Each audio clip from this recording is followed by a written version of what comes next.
कहाँ किसी फुर्सत है भगवान की कथा सुनने को, कथा कराने को। दुनिया में मस्त है सब। आपकी सुंदर जिज्ञासा है, मैं बहुत प्रसन्न हूं।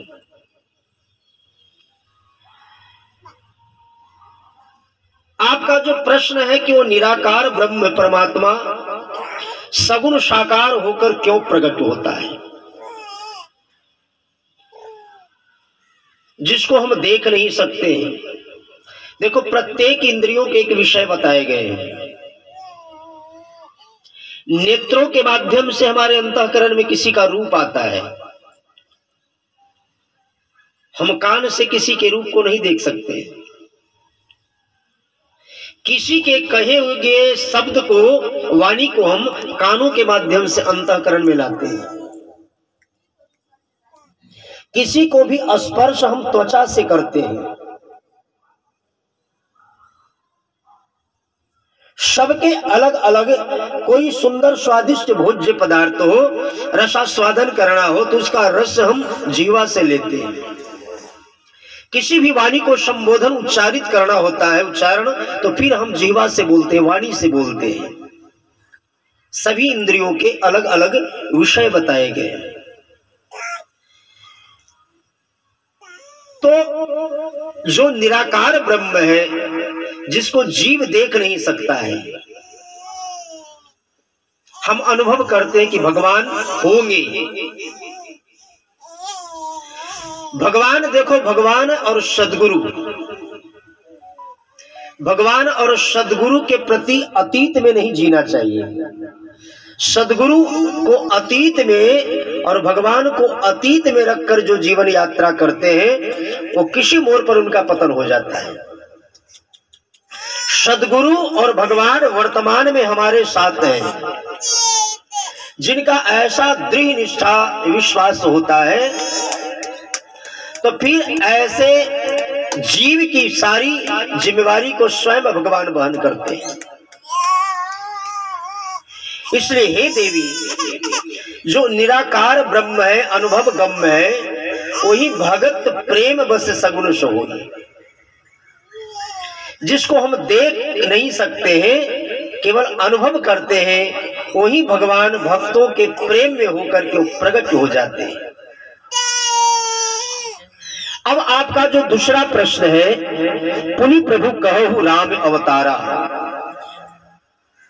राम जी का अवतार कहां कैसे हुआ।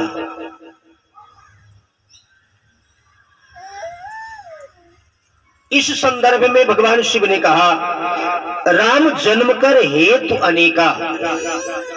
भगवान के जन्म के एक दो नहीं, अनेकों कथाएं हैं।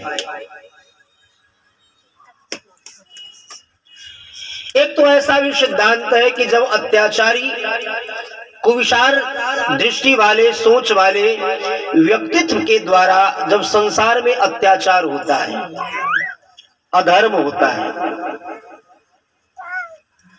तो ऐसे अधर्मियों के सत्ता को समाप्त करके भगवान पुनः धर्म को प्रतिष्ठित करने के लिए इस भूतल पर राम कृष्ण नारायण के रूप में प्रकट होते हैं। यदा यदा ही धर्मस्य ग्लानिर्भवति भारत, अभ्युत्थानम अधर्मस्य तदात्मानं सृजाम्यहम्।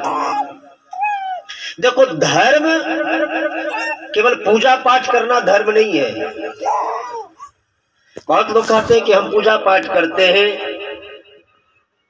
अच्छा, अच्छी बात है, करना भी चाहिए, लेकिन केवल पूजा पाठ करना धर्म नहीं है। धर्म का नाम है धारणा। आपका विचार सुंदर होना चाहिए, सत विचार सुंदर होना चाहिए।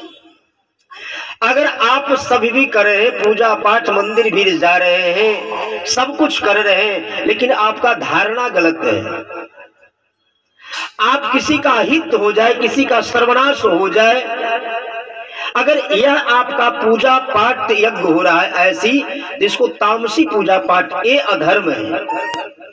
धर्म के ही आड़ में अधर्म का तांडव जहां होता है, तो ऐसे ये भगवान के कोप के भाजन बनते हैं।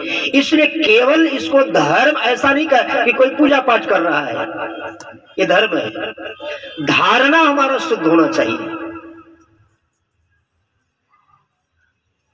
आपका विचार कितना शुद्ध है। हम नित्य मंदिर में जाते हैं, नित्य सत्संग में जाते हैं, जाना चाहिए, अच्छी बात है, और धारणा हमारा सही नहीं है, विचार सोच सही नहीं है, किसी का कितना हड़प ले, किसी के साथ कितना ये कर ले, तो यह अगर गलत धारणा है तो ये धर्म नहीं है, ये अधर्म है। इसलिए धर्म को बहुत बढ़िया से समझना पड़ेगा। केवल ऐसा हम कहें कि हम पूजा पाठ कर रहे हैं, सत्संग कर रहे हैं, मंदिर में नित्य जा रहे हैं और हमारी धारणा विचार शुद्ध नहीं है और हम धर्म कर रहे हैं, तो धर्म नहीं है। धर्म धारणा का नाम है, धारणा शुद्ध होना चाहिए, विचार शुद्ध होना चाहिए हमारा। जागृत की क्यों कहे, स्वप्न में भी किसी का हित हो जाए ऐसा जीव मात्र को विचार नहीं लाना चाहिए। सर्वे भवन्तु सुखिनः सर्वे सन्तु निरामयाः। विश्व के प्रत्येक जड़ चेतन प्राणी सुखी रहे ऐसी भावना रखनी चाहिए। देखो, हमारे द्वारा हमारे प्रति अगर कोई गलत सोच भी रहा है तो आप अगले के तरफ आप अपनी कुछ दृष्टि मत करें, आप उसके प्रति गलत मत सोचिए।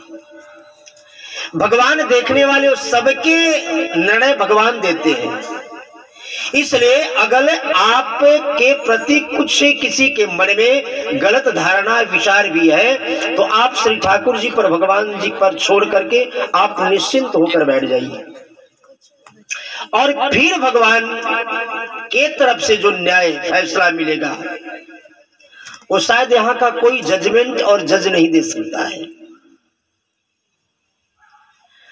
हमारे पूज्य महाराज श्री कहते थे कि जो न सुलझे तेरे उलझे हुए धंधे, तो सब भगवान के इंसाफ पर सब छोड़ दे बंदे। वो तेरा हर मुश्किलें आसान करेगा और जो तू न कर सका उसे भगवान करेगा। जीव अपने बुद्धि का प्रयोग नहीं करना चाहिए विशेष, इसलिए कोई हमारे प्रति अगर गलत सोचता है तो आप प्रतिशोध की भावना मत पालिए, वो विवाद का कारण बनेगा और मन अशांत होगा। इसलिए सब कुछ भगवान के ऊपर सौंप करके आप, अच्छा अगर आप प्रतिशोध की भावना लेकर आप उसके साथ अगर कुछ अपना बदला लेने की भावना रखते हैं तो फिर भगवान उधर से मन को हटा लेते हैं, फिर सोचते हैं कि तुम समर्थवान हो तो खुद फैसला कर लो, निपट लो। लेकिन जीव जो ही सब भगवान पर छोड़कर बैठ जाता है तो भगवान इतना बड़ा फैसला देते हैं, ऐसा दंड देते हैं कि शायद उसको यहाँ क्षम्य नहीं है।